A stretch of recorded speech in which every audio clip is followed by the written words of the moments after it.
have only free-flowing coffee outside. We also have free-flowing discussion. Let's make this as informal as possible so that we can all really express ourselves. And just for me also to be happy and sharing with you our accomplishments for 2024 as well as our plans and programs for 2025. We are so happy that we have a law, a good law, a Changemaker Law, Republic Act 11032, which we call the Ease of Doing Business and Efficient Delivery of Government Services Law. We're also grateful and fortunate that we have a president who is technology savvy and whose 8-point socioeconomic agenda includes the development of bureaucratic efficiency.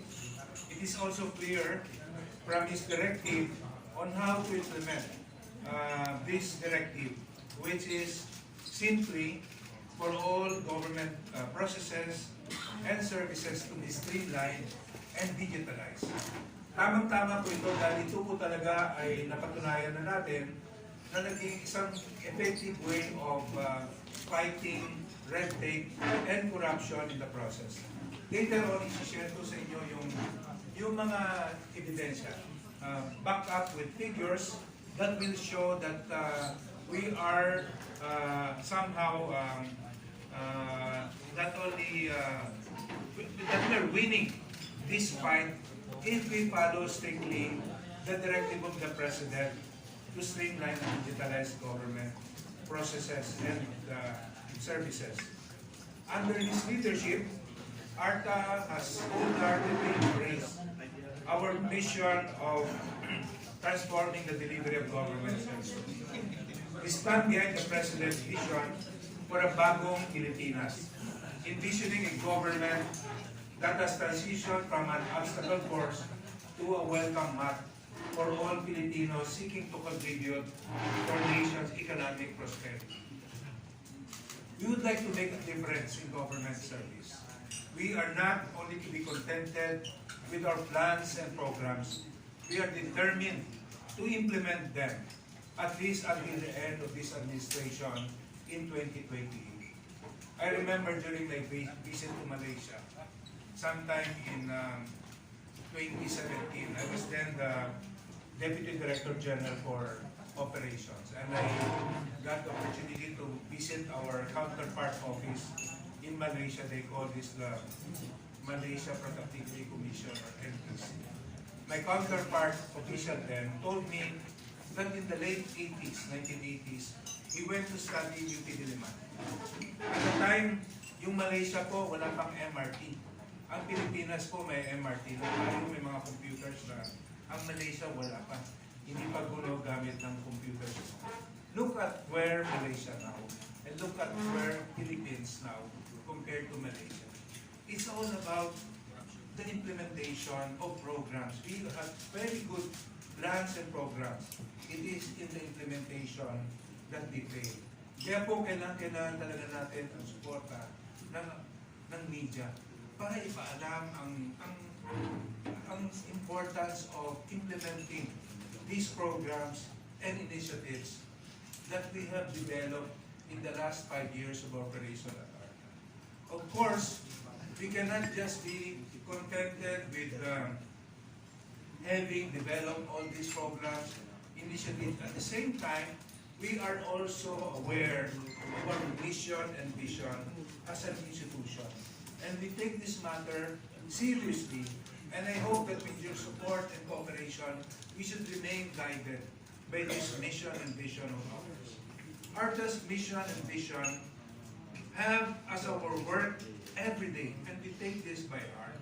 Our mission is to foster a culture of integrity, efficiency, and innovation in government service. Imagine if we can really translate this into action. So goes also our vision of the Philippines, where public services are seamless, transparent, and accessible, enabling both the public and the private sectors to succeed. We have seen the effect of getting the support of the private sector. And we get things done more faster and more efficiently if we have the private sector on our side all the way to the accomplishment of our objective. We have established long partnerships, not only with the private sector, but also with our development partners, even foreign governments who come to us every time they have an issue. I think we have developed that certain degree of trust and confidence because, I hope I can share with you the matters that they have raised to us. But because of the sensitivity, the nature of the concerns raised to us, I will refrain from sharing this with you until we are able to address these concerns raised by ambassadors, by foreign governments. And of course, in order to make a difference, we address them immediately and we offer solutions, both with the objective of trying to settle the matter amicably. Because ayaw dito naman nilang umabot tayo sa husgado. Dahil natin, kapag umabot na sa husgado, hindi lang po ito matagal, hindi magastos pa. At sa napakaganda at napakadaling paraan dito ay mag-uusapan na maayos at mapaintindi natin sa ating mga kasamahan sa gobyerno na kailangan natin bigyan ng tamang atensyon itong kanilang mga hinaing dahil it will have an impact not only on existing investments or investors but even for prospective investors. Kami po sa ATAY, we are following a 6-year roadmap. Hindi po tayo basta-basta na lang sumusulong, kundi tayo po ay being guided by that roadmap. Kasi pag wala tayong roadmap, so how can we expect to go to reach our objective or plans if we do not have that roadmap? And I'm so happy to report that in the last 5 years of our operations, we have been able to develop programs and initiatives which I will share with you in details later on. And having developed those programs in initiatives at practically no cost to government, because we got assistance from foreign government, for instance, from the United States Agency for International Development, from the United Kingdom government, from Australia, New Zealand, even Israel recently, and all those countries, Korea, Malaysia, they have offered their assistance to us, knowing the potential of our country. We are so blessed. We are strategically located. Therefore, we have the interest of the international community. And of course, they want us to succeed. But most of the work, we have to come from us. And we, being part of this journey, being in this together, we must all work together, supporting each other, supporting this administration, because we believe that we are in this ship together. Unless we work closely, we cannot afford to fail, because other countries are also competing against us.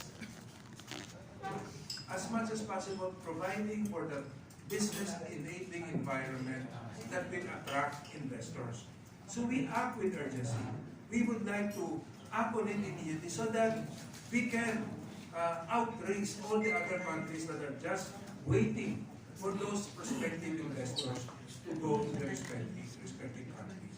So in 2024, as you can see from the roadmap, we focus on stakeholder engagement, meaning we meet with the chambers of commerce, local and foreign. We meet with development partners, World Bank, even foreign governments, U.S. Agency for International Development.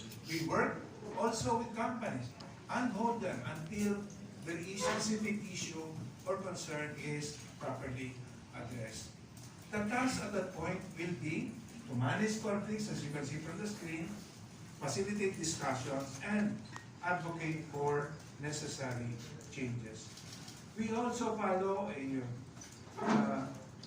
a program that prioritizes sectors according to its degree of importance. we have addressed, made a priority yung telecommunications and connectivity. We were able to show this during the pandemic, how important to address this sector. We also address the issue of logistics to make it the transport of goods to be as seamless as possible. And we have developed programs for implementation already. We have also tried to come up with the business one-stop shop on the permitting process, because it's very important for businessmen to register their business with ease. And what better way to encourage them than to, of course, apply, convince them that in the LGUs that have set up and operationalized an electronic business one-stop shop, it is easier to register one's business from anywhere, from the comfort of one's home or offices, and in a matter of minutes, they can get their business permit. ARTA is actively collaborating with regulatory agencies. Ating po objective, every time we address a particular sector, we recognize that there is a lead agency. For instance, with energy, we recognize the Department of Energy as the lead sector. On housing, that issue. On health, food and pharma, the Department of Health. On infrastructure, the Department of Public Works and Highways. Responsible mining, of course, the DNR and all other concerned agencies like the NCIP. Renewable energy, the Department of Energy. And water, of course, the Department of right now the DNR. Through strategic partnerships with international counterparts, ARTA has released comprehensive guidance documents and is actively engaging agencies in regulatory impact assessment and business process engineering. I came recently from the conference in Jakarta, and we had the opportunity of reporting to our partner agencies, the partner governments from the ASEAN member states, the 10 member ASEAN states, as well as with the UK and New Zealand governments, and we shared with them our success in terms of implementing our program on electronic business one-stop shop, and also our successful program on the streamlining permitting process for the telecommunications sector. After our report, they were very impressed. They said, outstanding. Compared with those other reports, I think we excel.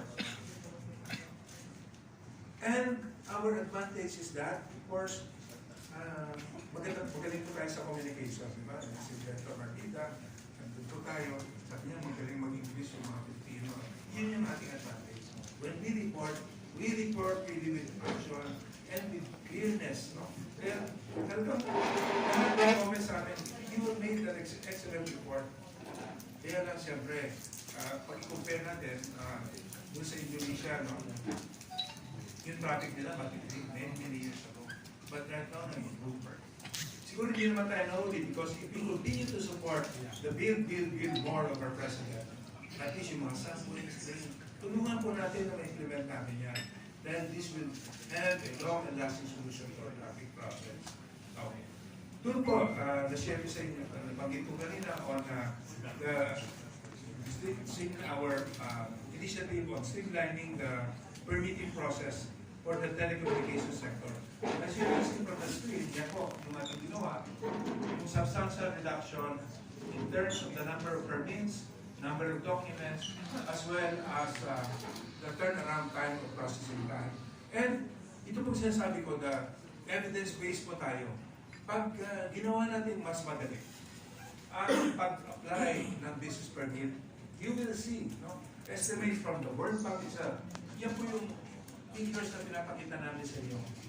Came from World Bank.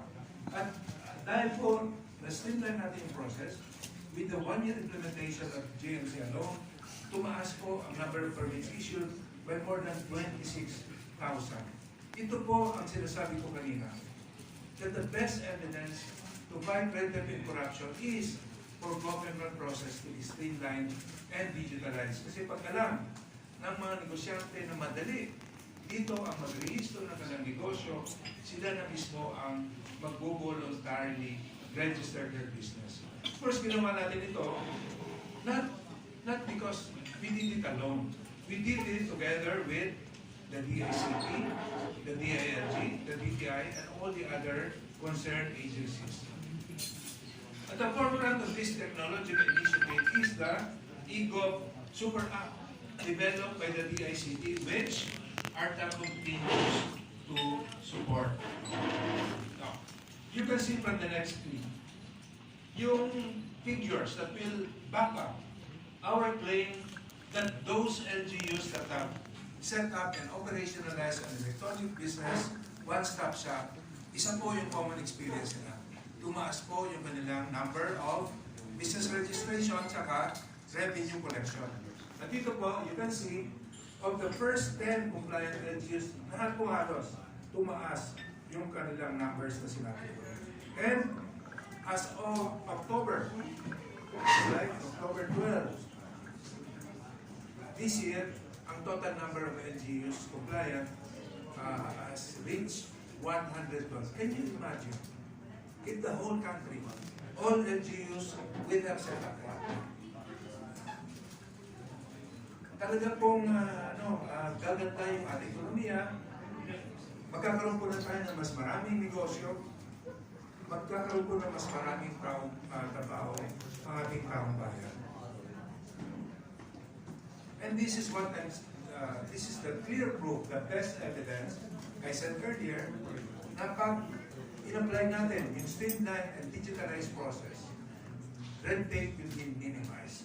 Because ang simple explanation po dito, yung lahat po ng LGU dyan na nag-issue ng business permit, no, is with a QR code. Kapag ang QR business permit na nakapost doon sa establishment, madali po natin ma-verify kung yung business permit na yan ay genuine o not. By simply scanning the QR code, malalaman po natin kung legally issued yan. So, businessmen knowing that they can be caught easily if they have a fake business permit, they will voluntarily register their business and pay the right amount of revenues to the government. Kaya po talagang pinapaiting natin, kasama po natin dito ang Office of the President, Presidential Management Staff. In fact, I had the opportunity of presenting EBOS to the President. And so the directive really is for all LGUs licenses. Kasi pag ginawa natin ito from Luzon, Visayas, and Mindanao, talaga po lalago ang negosyo, gaganda ang ekonomiya, magkakaroon po ng maraming negosyo at magkaroon ng maraming employment opportunities sa ating pambayan. Now, we are also currently developing itong ating FIBRIS activities. Ano po ba yung FIBRIS? FIBRIS is a digital-based platform which will capacitate, nasa na po tayo, operation stage, no? We have been able to create priority sectors wherein by simply using this digital platform of FIBRIS, pwede po nilang i-upload yung kanilang mga regulations na in-implement to ensure na wala pong conflicting regulation at yung regulation, there will be no overlapping regulation. At malalaman din po natin na mas madali kung yung regulasyon na pinapatupad ng sinumang ahensya ay nagkaroon ng tamang konsultasyon at kung talagang kailangan po yung regulatory impact assessment. This regulatory impact assessment is a tool, scientific tool that will ensure that any regulation being implemented by any agency does not cause undue regulatory burden or cost to the transacting public and to the agency. Now, with the use of the digital platform, we will expedite the capacity and the number of national government agencies compliant with this system. Because by doing so, di ba, kung ikaw ay negosyante, gusto mo mag-engage in the business of restaurant, i-click mo na yung restaurant business, lahat po ng regulasyon that will cover the restaurant business will be seen in that digital platform. So goes also when you're engaged in pharmaceutical, entertainment, ganun po, napakaganda ng programang ito. At hopefully, if you're able really to fully implement them, talaga po mapapadali ang pagnegosyo dito sa Pilipinas. Isa pa napakagandang na, what's this? It's considered to be the heart and soul of the ease of doing business. And if all agencies are compliant with this requirement, the compliant of the Citizen Charter, kung saan sila po ay obligado na i-publish yung kanilang services that they offer to the public, including the documents required, the fees to be paid, the standard processing time, the process flow. So, kayo po, you want to apply for a business permit or for a license to operate, the first thing that we advise the public is to look at that agency's Citizen Charter. Kasi kung alam nyo yung dapat ang yung karapatan. At bawal na bawal po ang isang ahensya ng gobyerno na mag-impose ng any requirement or fee on top of what is published in the Citizen Charter. Hindi po ba karamihan reklamo natin? Ito, minsan, sabi niya, kung i-agent ito, maraming pahirap, maraming kung ano requirement, pinapabalik-balik. Kung lahat ng ahensya ng gobyerno ay compliant dito sa Citizen Charter, sila po ang nagsasubmit ng updated Citizen Charter sa ating Compliance, Monitoring and Evaluation Office. An updated one on or before the end of every month of March, every year, together with a certificate of compliance by the agency head. And of course, you can see from the screen na almost 97%. Hindi po ba napakaganda nito na ma-avoid po yung mga kwento-kwento na sabi dito sa isang ahensya na ito. Maraming red tape, maraming requirements na i-impose. Bawal na bawal po yan. Kaya kami naman po dito sa ARTA, we are successful. Every time we receive a complaint, the first thing that we do is to look at that agency's Citizen Charter. At pag alam ng ahensya na yung ARTA is already on board, they always make sure, at least from our experience, that they will address the complaint or issue raised to us. Kaya po, kung meron kayong mga kaibigan, mga kamag-anak, na pinapahirapan ng sino mga ahensya, hindi po dapat tayo matakot o makatubili na i-reklamo ito. Kasi pag hindi niyo i-reklamo, paano natin mabibigyan ang tamang solusyon? Ang inaalala palagi, makabalikan kami ng ahensya. Baka ngayon, matulungan kayo ng ARTA, but next year, pag-apply nyo ulit ng business permit, pabalikan kayo na. Hindi po mangyayari yun. I assure you that ARTA will be there. So far, we have not received any complaint from anyone who says that he went to us, we were able to address the problem, and the following year, pinahirapan siya ng ahensya ng gobyerno. Ano po dahilan dito? Dahil ang batas natin ay very specific in terms of penalty. First offense, 6 months suspension. Second offense, dismissal. Forfeiture of benefits. Forfeiture of perpetual disqualification. Meron pang fine na 500,000 to 2 million. Meron pa yung imprisonment na 1 to 5 years. Kaya wala pong dahilan para balikan kayo ng sino mang empleyado, opisyal ng gobyerno. Dahil napaka-anticipated po ito ng batas. Pag binalikan kayo, by reporting to ARTA, the penalty for the second offense will apply. At huwag po kayong dapat matakot that we have a legal department that immediately acts on concerns raised to us. At ang ating pong resolution rate is almost 98.23%. Kasi hindi na po tayo umabot dun sa full-blown litigation. Naayos po ito amicably. Dito po na gusto ko emphasize, no? Every time na malaman ng ahensya na ang ARTA ay already involved, ina-action na nila kagad. Sometimes, just a simple request text from me to the Commission of Custom, any agency, ina-action na po nila kagad ito. Dahil alam nila na ang susunod na step dito ay we will investigate and file charges. Meron din po tayong napakagandang programa din na tawag natin report card survey. And last year, we were able to cover 860 agencies. And last October 30, nagbigay po tayo ng award. Nirecognize po natin yung mga agencies that have garnered a score of very satisfactory to outstanding. Napaganda po ito dahil bakit natin tinatawag na report card? Kasi, di ba, pag failure ka o below satisfactory, papatawag ka sa principal's office. Ganun din po yung sistema nito sa report card survey.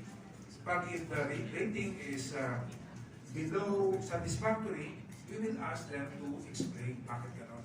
But for those that have been able to garner rating of very satisfactory, meaning from 90 to 94.99 or very satisfactory or 95 to 100 excellent, i-recognize po natin yan, binigyan natin ng tamang recognition o award. Hindi na ako para we have more time for you see on the screen the number of awardees. Ngayon, kung meron pa rin kayong alinlangan, any doubt at all, please do not hesitate to call us at 12782 or 8888 or email us at complaints@arta.gov.ph, because we guarantee that anyone, any entity, or any person who gathers, who encounters any red tape experience or even corruption, please report them to us. Because under Republic Act 11032, we have the power to investigate and file our recommendations and findings either to the Civil Service Commission or to the Office of the Ombudsman.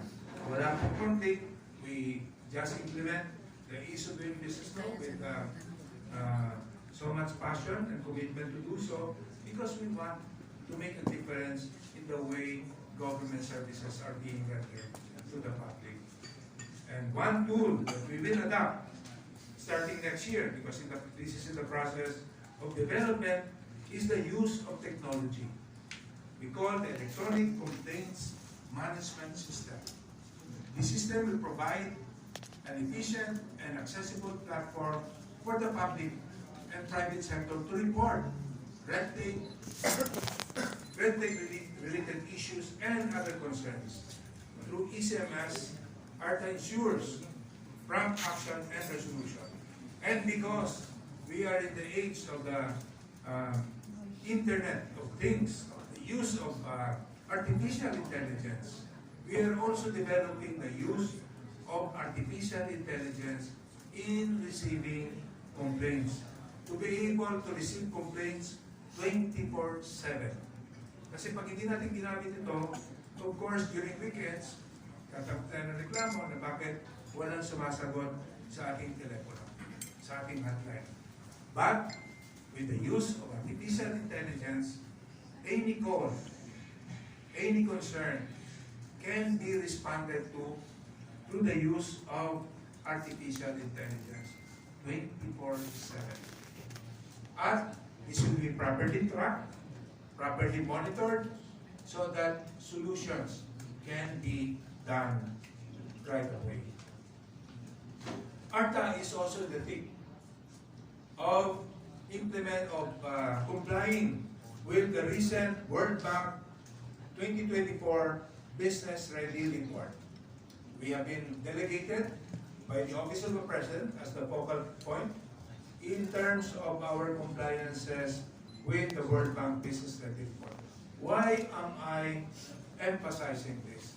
Because prospective or even existing investors look at our country's performance in the World Bank's Business Ready Report. It has a direct correlation to the amount of foreign direct investments. We are able to improve our ranking. Investors will flock to our country. And right now, we are busy preparing for the composition of the various technical working groups involving various government agencies and the private sector towards having a much improved ranking. In the pilot testing done by the World Bank, which result we had this year, we were in the top 40% of the 50 economies pilot tested by the World Bank. We ranked number 16 out of the 50 pilot tested economies in terms of providing the right regulatory framework. Meaning, we have very good laws, very good regulations, policies towards the ease of doing business. However, in terms of government efficiency and public services, we rank much lower than the other neighboring countries. What is the simple explanation to this?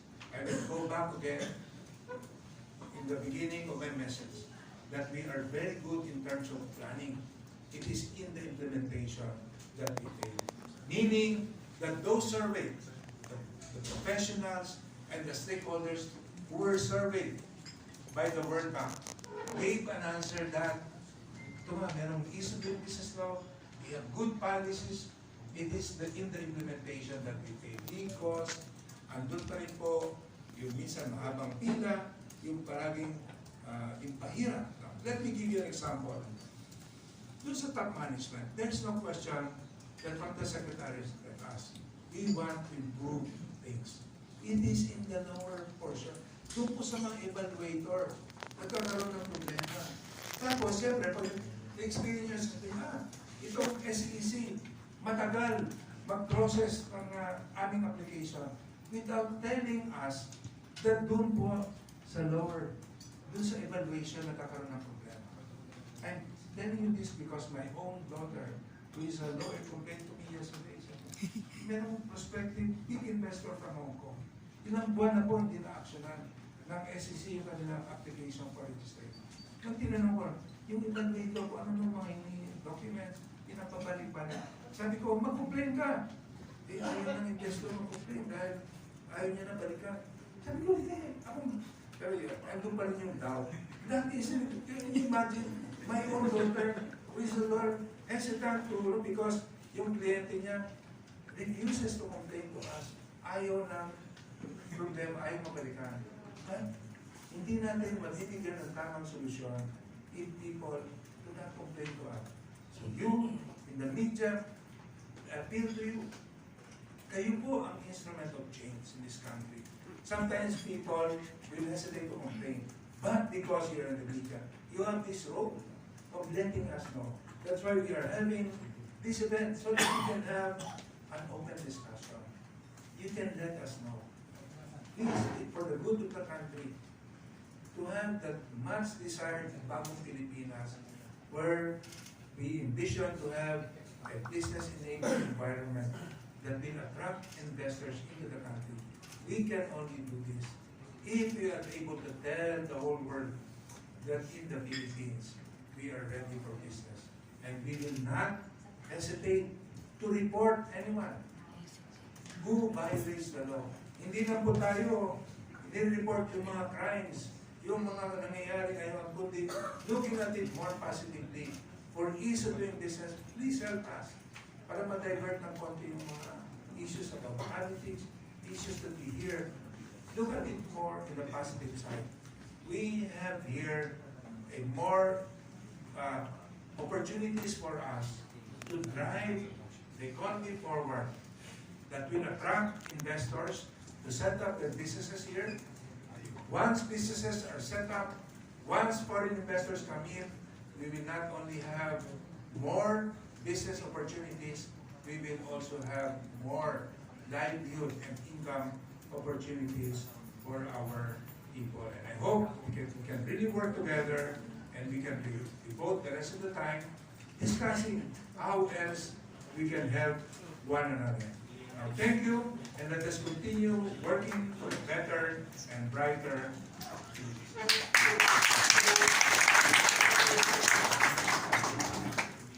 Thank you very much po. very, very